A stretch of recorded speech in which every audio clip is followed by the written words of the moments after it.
So, if you're a programmer, you could probably relate to this story. I've been programming for a while, probably close to around 7 years by now.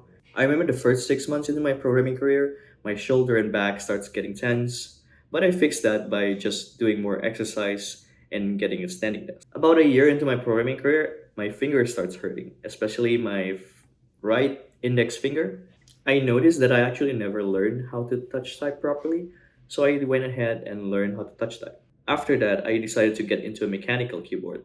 So I bought my first mechanical keyboard, which is the Happy Hacking keyboard, and this is the keyboard. This is the Bluetooth version. So I stayed with this keyboard for about 5 years, and I also use a Real Force keyboard at my workplace.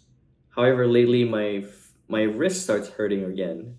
So I thought this time maybe I should just try a split keyboard. Originally, I ordered an ultimate hacking keyboard, but I thought the process is taking too long, so I decided to build my own split keyboard. I stumbled upon Iris keyboard from keep.io. This kit is actually pretty interesting because this is a pre-soldered kit, so you can bring your own keycaps and switches. So you can try it out yourself if split keyboard is for you. This is actually considerably cheaper than if you're buying a ready-made split keyboard such as Stigma Race, Stigma Defy, Kinesis Advantage, and Ultimate Hacking Keyboard, and so on. So you can try this kit first and see if a split keyboard is for you. So today in this video, I am recording myself building it. Let's check it out. Alright, so today we have the Iris keyboard unassembled in front of us. The USB-C coiled cable, the plates. I ordered stainless steel plate, stock B stock, and it has some scratches if you can see it here. Doesn't matter to me, but it's cheaper. And it's also in stock. Ooh, what is this? Looks fun. Looks like a keychain. Oh, look at that. You can test your various switches here. Cool, let's try it. I have a Gateron brown switch here with me. Let's see. Is it supposed to be like this? I think Gateron should fit the MX switch. Nope.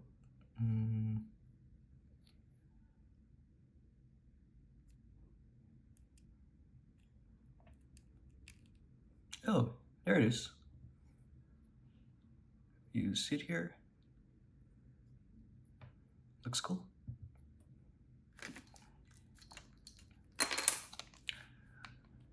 Rotary encoder. I don't think I'll be using this, but who knows, I might need it, so I just bought this anyway. I'm not sure what these are. I think this is this should be put between the plates and the PCB, I think. All right, and the actual PCB. Whoa, glorious. Ooh.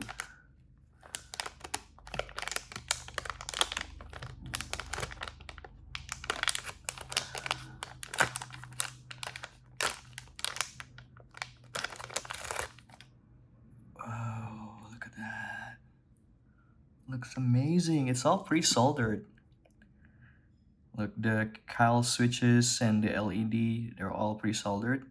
And just assemble it. Looks really easy. I'm excited. And this should be the middle plate. It is an acrylic frosted middle plate. And wow. With a tenting kit. See that? All right. I actually don't know how to do this. Let's just try it and bear with me.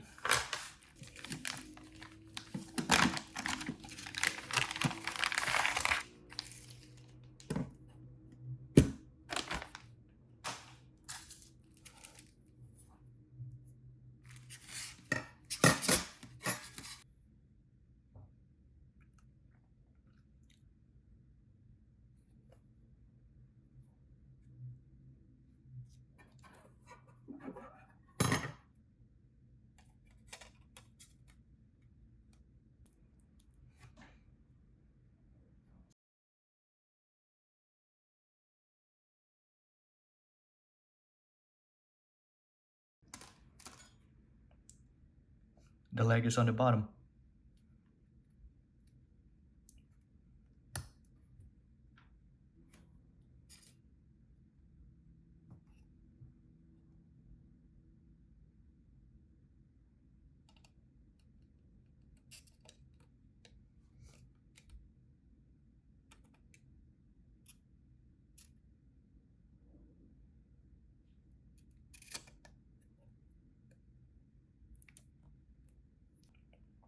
Why do I feel that these bumpers, they're actually preventing the PCB from being pushed tightly onto the plate? I might not need this, so I'll take it off.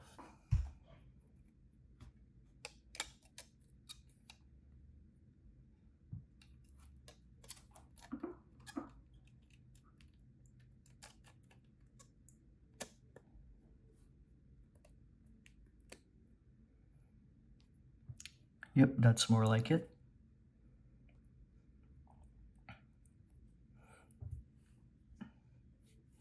I think with the steel plate, it's hardly bending at all, so I don't think I need the support, the rubber support anymore.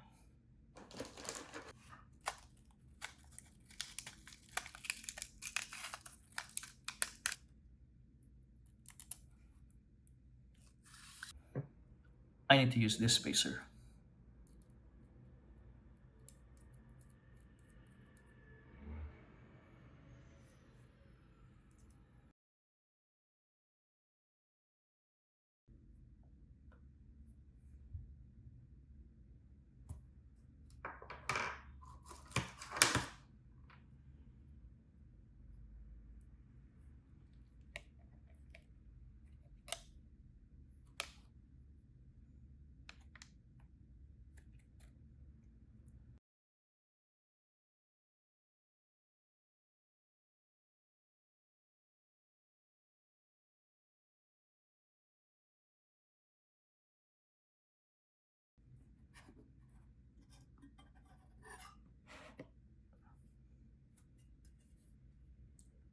Now we can continue assembling the bottom plate.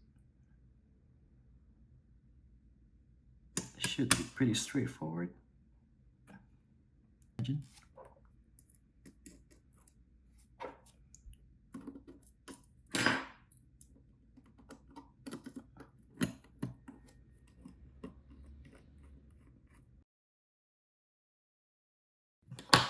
Great. Now we have our left one. Let's work on the right one now. Now I know what to do, so this should be faster.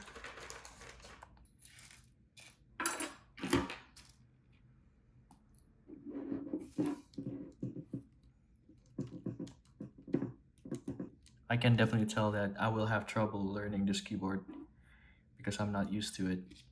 Alright, so let's go to docs.keep.io.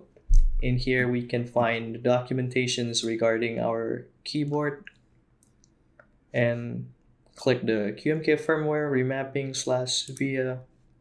So I actually read on Reddit that there is a special thing that you need to do for the Iris Rev 6 that enables the RGB configuration. So I think this is it. And also there is a special thing that you need to do if you want to do encoders, but I don't use encoders, so I don't care. All right, let's see what this is all about. Okay, so yeah, it says that the stock firmware, which is Rev 6, it has VIA support, but it does not have support for the lighting controls in VIA. Blah, blah, blah, blah. Okay, so we need to upgrade the firmware to Rev 6B. And yeah, I think this board is compatible with the Rev 6B. Alright, so download and flash this hex to each half. Flash the Rev 6B via hex individually to each half. Alright, I don't know how to do that. But let us just click on it. Oops, oh, so that downloads the thing. Alright, so I have the firmware down here, download it. Next, I need to flash. We need this thing called, what is this? QMK Toolbox. Okay. We have to download the QMK Toolbox. So I actually wonder if Brew has...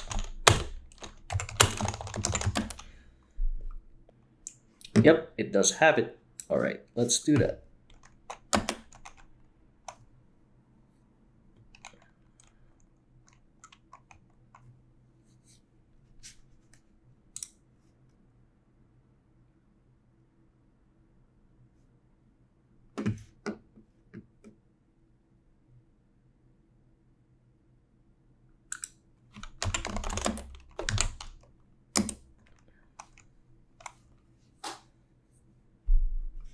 So I think I need to flash the firmware left and right. I'll start with the right one. I will unplug the left one. We only have the right one here. There is a reset button here. I need to do that.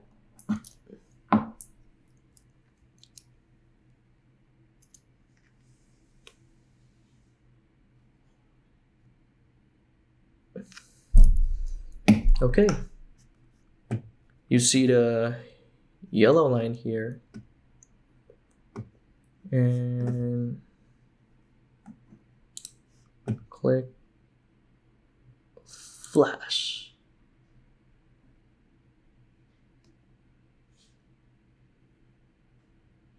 All right, flash complete. That's for the left one. Now this is the right one. Same step. I think I better... Oh, there it is. It looks like it's connected.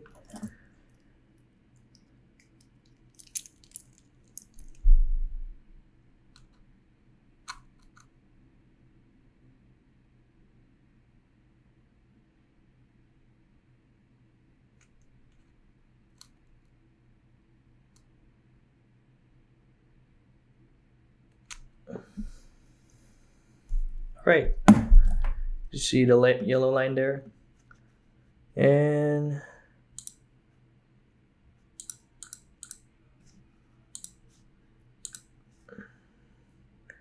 click flash.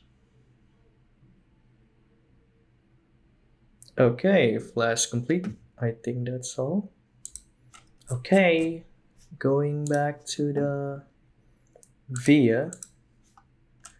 VIA has a web app or a desktop app. I don't really like desktop apps, so I'll just go with web app right now. And authorized device, Iris 6B. Oh, look at that. I have a lighting here. Lighting, wow. Oh, yeah, now I can change it. I can change everything. Wow. Oh, I can make solid color, alpha mods. So, under the low brightness, under and solid color, off, alpha mods, don't know what it is, gradient, ooh, gradient left, right. There are plenty of that thing here. I'll just leave it like this. Alright, so I've been using this new keyboard for about 1 week now, and I made some adjustments, and I thought I would share it with you. First, my way of building that was bad. So don't follow it, follow other videos on YouTube, because that was my first time building an ergonomic mechanical split keyboard. I like the keyboard a lot, so I actually ordered another kit, and this time I will build it correctly from the start. And this new keyboard will be put in my office. Secondly, the adjustment from staggered row to column row is actually not that bad. It is actually pretty easy, especially if you already knew how to touch type. If you're a writer, the transition will be pretty easy. However, if you're a programmer like me, at first it will be a little bit hard due to the adjustments of not having all of the symbols available to you in the first layer. My coding speed actually got hampered down significantly. I brought this new keyboard to work, and one day I had to fix a Jenkins pipeline that I broke for the whole company. Imagine how I felt. And immediately I switched to a normal keyboard during that moment. Since then, I've made some adjustments. I try to keep the layout of this split keyboard as similar as possible to a regular keyboard, with the exceptions of symbols that are missing. I put those symbols in layer 2, and this actually helps a lot in transitioning into this new keyboard. I think further down the road, I can see myself slowly transitioning into having all my symbols in another layer. Third, since my layout is not standard, a regular OM profile keycaps will not cut it anymore. I found this XDA profile keycaps on Amazon that I think looks great with the RGB. I will put the link on the description. Fourth, I found out that VIA is actually not powerful enough for more advanced configuration. For example, I can't actually use the mouse layer with VIA. So I learned how to use QMK and build my own custom QMK based firmware. Now my keyboard has a mouse layer enabled, then can actually fully control my mouse with my keyboard. And I think that's amazing. Fifth, I think the top row of the thumb keys are hard to reach. So I bought 2 artisan keycaps for those. These keycaps are from Dwarf factory. I think they look great. I'll put the link in the description.